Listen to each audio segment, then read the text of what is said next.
오늘은 전세대란 다시 오나라는 내용으로 여러분께 말씀드리겠습니다. 작금 부동산 시장의 경우 위기와 기회가 혼재하는 상황이라고 볼 수 있습니다. 지난 정부에서 급등했던 아파트 가격이 윤석열 정부 들어서 금리 인상으로 22년 중반부터 23년 상반기까지 시장은 요동친 바 있습니다. 시장의 급락을 막기 위해 정부는 각종 부동산 규제를 해제했고 급기야는 보금자리 대출이나 디딤돌 대출보다 더 유리한 장기 저리 주택담대출 상품을 내놓는 등 이른바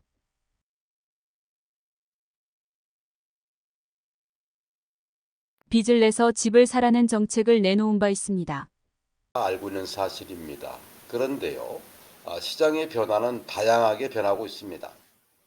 긍정적인 효과로 보면은 추락하는 아파트 가격을 잡아두고서 반등하는 효과를 보이는 것이 대표적인 긍정 사례입니다.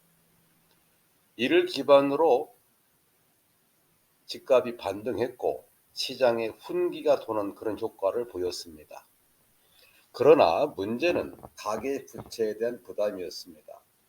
저도 제 콘텐츠를 통해서 가계 부채에 대한 우려와 염려를 말씀드린 바도 있고 정부 부처에서도 노골적으로 가계 부채에 대한 대책과 근심을 보이고 있습니다. 그 결과 야심차게 내놓았던 특별보금자리론, 즉 장기 저리 주택담보대출 상품을 거둬들이고 주담대 대출 금리를 높임으로써 시장은 또다시 주춤거리고 있습니다. 부동산 가격은 매물량이 늘어나고 쌓이고 있는데 실수요자는 주담대 대출 금리 상승에 따른 매수 심리가 위축되기 시작했습니다. 표를 통해서 주간 아파트 매매 가격 지수를 말씀드려보고 지금까지 말씀드린 내용을 정리해 보겠습니다. 지금 표에서 보시는 대로 지난 10개월 정도는 부동산, 특히 아파트 가격은 조금 상승 국면이라기보다는 보합세 국면으로 보는 것이 맞고요. 이러한 사인은 시장에 긍정 사인을 준 것도 맞다고 봅니다. 앞서 말씀드린 대로 이는 각종 규제 해제나 신규 대출 상품을 통해서 가격이 다소 상승 견한 것은 맞고 10월과 11월 들어서 가계 대출 억제 정책으로 전국적으로 보면 5.5% 그리고 대전의 경우에는 4.7% 가격 지수가 하락했고 우리 대전의 구별로 보면은 대덕구가 5.8%를 하락을 했어요. 이를 필두로 해서 중구, 그리고 유성구, 서구, 동구 순으로 하락세를 보이고 있습니다. 하지만 부동산 가격은 괄목할 만하게 하락하지 않고 있는 것이 지금의 시장입니다. 부동산 심리를 표를 통해서 한번 알아볼게요. 심리는 지난 1년간 비슷하게 흐르고 있습니다. 지난 7월에서 10월까지 4개월 동안은 매도 물량이 줄어들고 있음에도 매수 우위 시장을 보이고 있습니다. 이는 수요자들이 관망을 하고 있었으나 11월 들어 시장은 위축되고 있음을 보여줍니다. 이어서 그 주택산업연구원에서 발표하고 있는 자료를 살펴보겠습니다. 이 자료는 수요자 입장이 아니고 공급자의 입장에서 심리를 분석한 자료입니다. 표를 좀 보시면 전국 주택 경기 전망 지수는 68.8입니다. 대전의 경우 71.4로서 이는 하강 국면에 해당됩니다. 당분간 전국은 물론이고 우리 대전의 주택 경기 전망은 내년 상반기까지는 불투명해 보입니다. 지난달 자료에서는 제주도의 경우만 상승 국면이었었는데 이번 달에는 제주의 경우도 하락세를 보임으로써 전국적으로 주택 경기 전망은 매우 어둡습니다. 그 중에서 전북의 경우는 전국에서 가장 저조한 하강 국면 3단계에 와 있습니다. 지금 표를 잠깐 보실까요? 그 주택 건설 수주의 경우에 재개발 및 재건축 지수 또한 급격히 빠지고 있고 하단 부분입니다. 하단 부분에 보면 표의 하단 부분 보시면 자재 수급 또한 원자재 가격 상승으로 원활하지 못함을 보여주고 있습니다. 가장 심각한 것은 자금 조달입니다. 고금리 영향으로 자금 조달 지수는 전달 대비해서 10%가량 빠지고 있습니다. 여러분께서도 보도에서 많이 접하시고 있을 텐데요. 이는 PF 대출이 어렵다는 내용입니다. 물론 전반적으로 작년 동월과 대비해서는 다행스럽게 전 지수가 긍정적입니다. 부동산 시장을 긍정도 부정도 아닌 관망하는 이유가 여기에 있는 것이죠.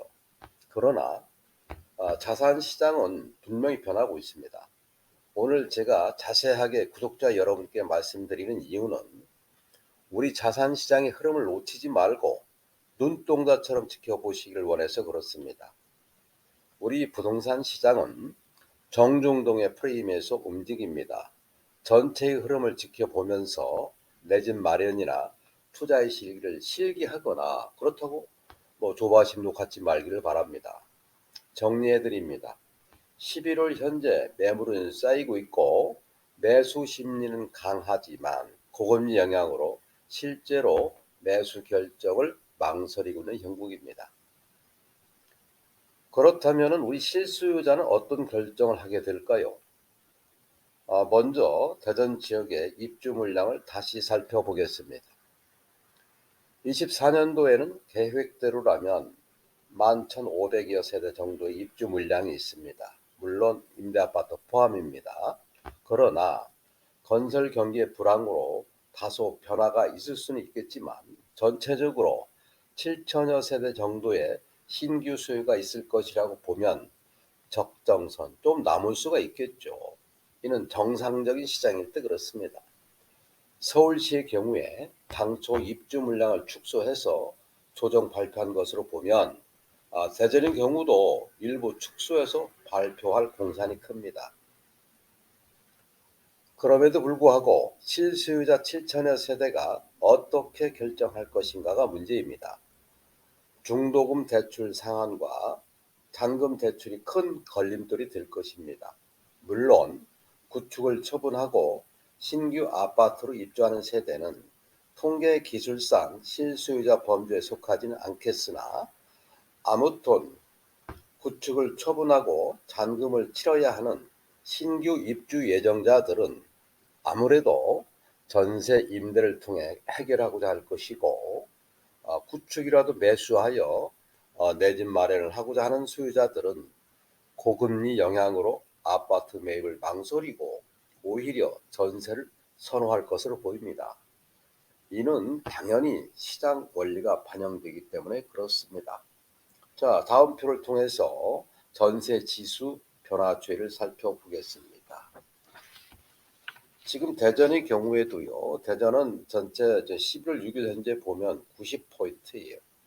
동구, 중구, 서구, 유성구, 대덕구 이 순으로 되어 있는데 전세 그 지수가 가장 오르는 곳은 대덕구입니다.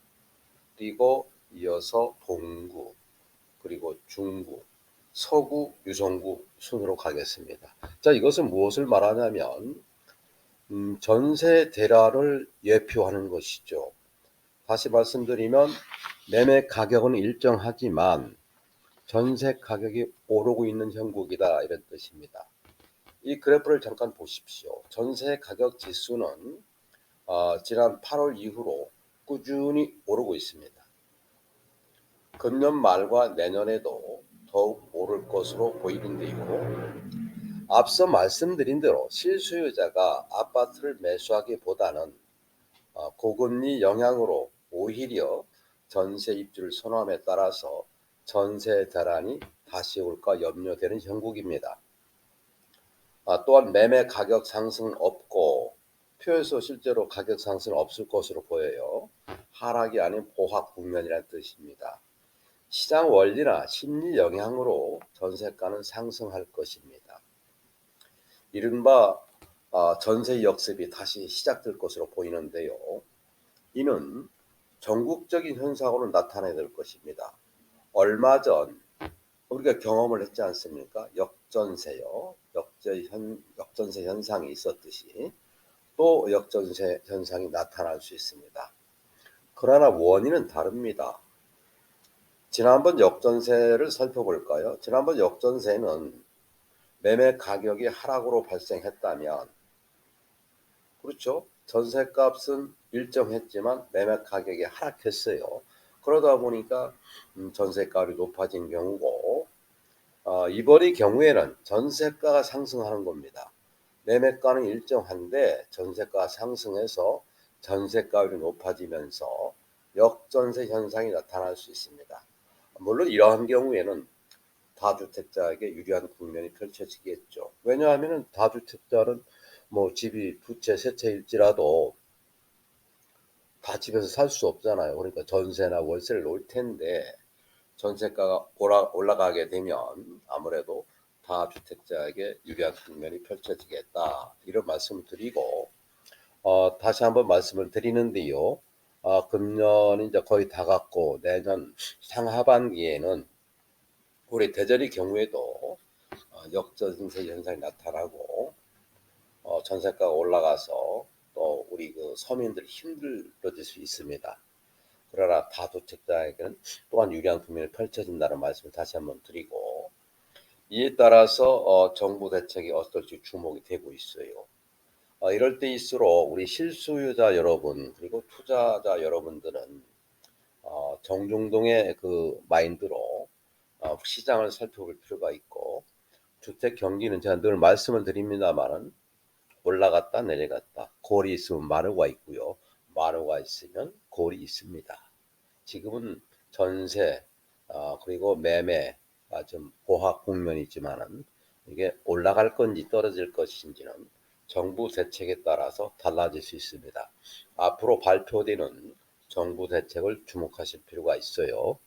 오늘은 제가 이런 정도 말씀드리고 다음 이슈를 가지고 여러분을 찾아뵙겠습니다. 여러분 감사합니다.